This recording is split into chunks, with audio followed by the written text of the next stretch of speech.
Hi అండి, YouTube ప్రేక్షకులందరికీ నా యొక్క ధన్యవాదాలు.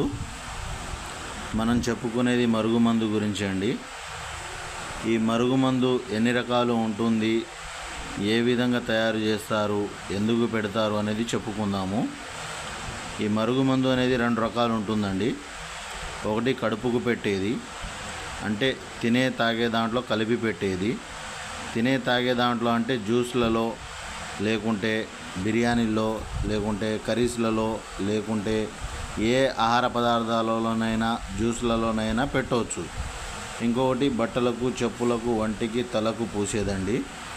ఇది ఆయిల్ రూపంలో ఉంటుంది. చూడండి, ఇగో ఆయిల్ రూపంలో ఉన్నది మనకు కనబడుతుంది. చూడండి వీడియోలో. ఈ ఆయిల్ రూపంలో ఉన్నది మనం పూసేది, బట్టలకు, చెప్పులకు, వంటికి, తలకు పూసేదన్నమాట.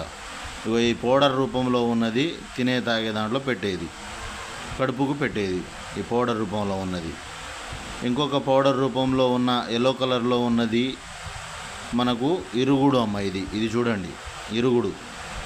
ఇది వచ్చేసి ఇరుగుడు.